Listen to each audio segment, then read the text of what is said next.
जय हिंद दोस्तों, वंदे मातरम। तो भैया कल वुमेन आईपीएल के लिए ऑक्शन हुआ।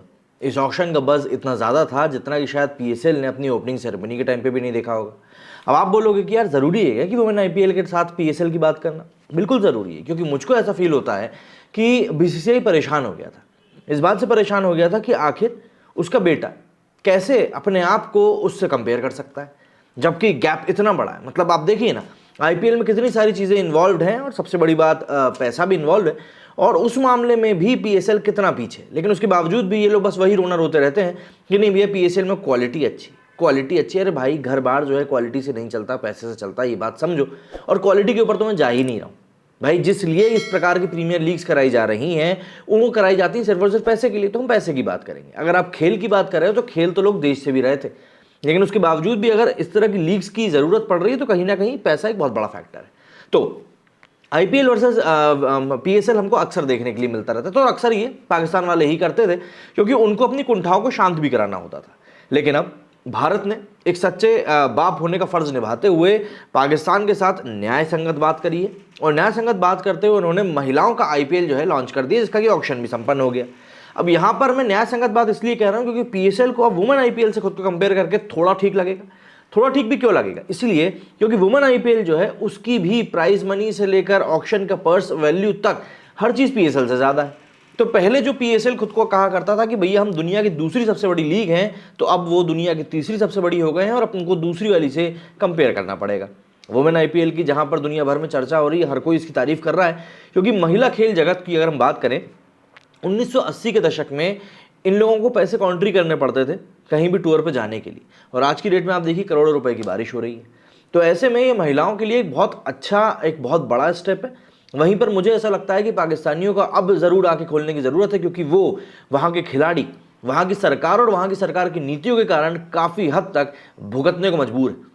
क्योंकि अगर उनका देश सुधरे हुए काम करेगा तो शायद उनको दुनिया में भी वैसा ही रिकग्निशन मिलेगा जैसा उनको मिलना चाहिए। महिला आईपीएल खिलाड़ियों की नीलामी हो चुकी है।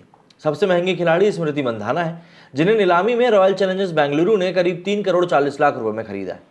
सुनने में आ रहा है कि स्मृति अपनी टीम की कप्तान भी बन सकती है। वहीं हरमनप्रीत कौर को मुंबई ने 1 करोड़ 80 लाख रुपए में खरीद कर अपनी टीम में शामिल किया है। इसके अलावा शेफाली वर्मा को 2 करोड़ रुपए में दिल्ली ने खरीदा। इस तरह भारत की महिला खिलाड़ी धीरे धीरे ही सही, लेकिन क्रिकेट जगत में अपनी जगह, अपनी पहचान स्थापित कर रही हैं। अब उन्हें पुरुष खिलाड़ियों के समान ट्रीट भी किया जा रहा है, उन्हें समान अधिकार मिल रहे हैं, और ये आने वाले समय के लिए एक बेहतरीन पल है। इससे देश की बेटियों को एक नई उम्मीद जगी। असल में बात सिर्फ यही नहीं है कि किस खिलाड़ी को कितने में खरीदा गया है। बात यह है कि खिलाड़ियों की बोली लगने के बाद पाकिस्तानी पुरुष खिलाड़ियों की किरकिरी शुरू हो गई। महिला खिलाड़ियों को मिली रकम के बाद पाकिस्तानी क्रिकेट टीम को बुरी तरह से ट्रोल किया जा रहा है। लोगों का कहना है कि हमारे यहाँ की महिला खिलाड़ी को पीएसएल खेलने वाले पाकिस्तानी खिलाड़ी बाबर आजम से 3 गुना ज़्यादा पैसा मिलता है। जिस तरह पाकिस्तान की हालत है, उसी तरह वहाँ के खिलाड़ियों की भी इस समय लंका लगी हुई। असल में महिला आईपीएल 2023 का पहला सीजन 4 मार्च से खेला जाएगा, जिसका कि फाइनल मैच 26 मार्च को खेला जाएगा। मगर इसके पहले बाबर आजम की पाकिस्तान क्रिकेट टीम को ट्विटर पर बुरी तरह से ट्रोल किया गया, क्योंकि वे पीएसएल में मात्र 1.25 करोड़ रुपए बिके थे। लोग कह रहे हैं कि पाकिस्तानी खिलाड़ियों को महिलाओं का रूप धारण करके मैच खेलना चाहिए, कम से कम उन्हें सही नीलामी तो मिल जाएगी। पूरा सोशल मीडिया इस समय मीम से भरा पड़ा है। लोग बता रहे हैं कि पाकिस्तान के खिलाड़ी पीएसएल से कितना कमाते हैं। पहले तो पाकिस्तान की हरकतों के कारण उनका आईपीएल से पत्ता साफ हो गया, और अब वे अपने ही घर में मारे मारे फिरते रहते हैं। मारे मारे फिरने से मतलब सीधा सीधा यही है कि इन लोगों को इनके खुद के घर में भी वो इज्जत नहीं मिलती जो ये दुनिया भर से मांगते रहते हैं। और देखिए, सीधी सी बात है, जब आपको अपने घर में ही इज्जत नहीं मिलती तो फिर आप दुनिया से उम्मीद नहीं कर सकते कि वो लोग आपकी इज्जत करें। भाई, आप घर में कुछ ऐसा काम करिए कि आपको इज्जत मिले, तब तो बाहर की बात आएगी। लेकिन बात वही हो जाती है ना कि पाकिस्तान की जो सरकार है और उनकी जो विदेश नीतियाँ हैं, कहीं ना कहीं उसी का खामियाजा जो है ये वहाँ के खिलाड़ियों को भुगतना पड़ता है। हम भी चलते हैं ट्विटर की तरफ और देखते हैं कुछ मीम्स की तरफ जो इस समय शेयर किए जा रहे हैं। तो यहाँ आप देख सकते हैं कि Babar Azam goes unsold in women's IPL. अब यहाँ पर बाबर आजम बिकने के लिए नहीं कहते, दरअसल उसी नाम की एक महिला थी। यहाँ पर आप नाम देख सकते हैं। आगे बढ़े यहाँ पर तो ये देखिए, सुशांत मेहता ने किया tweet. Smriti Mandanna 3.5 crore, Deepti Sharma 2.5 crore, Jamia Rodrigues 2.25 crore, Shefali Verma 2 crore, Richa Ghosh 1.9, Pooja Vastrakar 1.9, Harmanpreet Kaur 1.8, Babar Azam 1.2 PSL.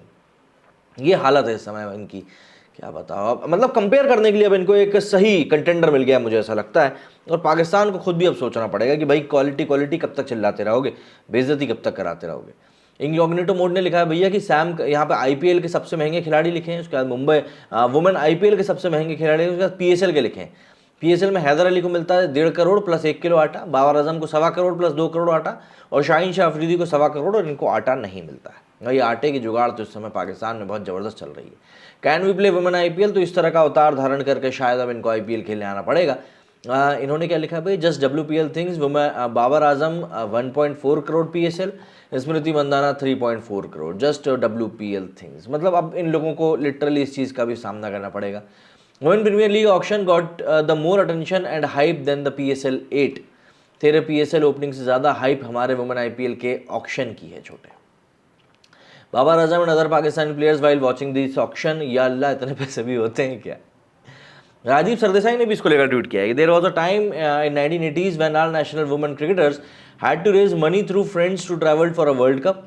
Today Smriti Mandhana was signed up for rupees 3.4 CR at women's IPL auction. Fantastic. Only hope today's players realize how fortunate they are. तो इस तरह के कुछ मीम्स हैं जो कि इस समय सोशल मीडिया पर खासे वायरल हो रहे हैं, और लोग बिल्कुल सही तरीके से इसके ऊपर रिएक्ट भी कर रहे हैं, क्योंकि लोग जानते हैं कि ये कोई छोटा मोटा कदम नहीं है, एक बहुत बड़ा कदम है अगर हम दुनिया भर के लीग्स की बात करें। और जिस तरह के रिजल्ट्स जो निकल कर आते हैं IPL से, देखिए पाकिस्तानियों के पास वैसे भी बेचारों के पास करने के लिए कुछ नहीं है, तो in the end what they can do is बस वो बैठ के क्रिटिसाइज़ कर सकते हैं IPL को, और कुछ भी नहीं। और इस हद तक ये लोग क्रिटिसाइज़ कर चुके हैं ना कि अब IPL मतलब इंडिया वालों को भी अब इस बारे में बात करनी पड़ती कि यार तुम्हारा PSL वाकई में कहाँ है। मतलब ये तो वही हो गई कि भैया हमको बस अपनी बात ही करनी है, तुम तो चाहे कितना ही अच्छा कर लो, हमें कोई मतलब नहीं। मतलब आप पैसे पे बात नहीं कर सकते तो आप क्वालिटी पे बात करते हो, फिर आपको क्वालिटी भी कम दिखने लगती है तो आप प्लेयर्स के इंटरव्यू दिखाने लगते हो कि देखो भैया इनको पाकिस्तान में खेलना ज़्यादा पसंद है। अभी वो कोयटा में कौन सा मैच हुआ था, बम फट गया था बाजू में, फिर अफरीदी को और वो बाबर आजम को भगाकर होटल में छुपाना पड़ गया था। तो ये आपकी सिक्योरिटी है, वहाँ पे क्वालिटी पे बात करने के पहले सिक्योरिटी भी थोड़ी बात कर लिया करो, लेकिन नहीं करोगे जानता हूँ। मेरे इस वीडियो फिलहाल उतना ही। जय हिंद, जय भारत।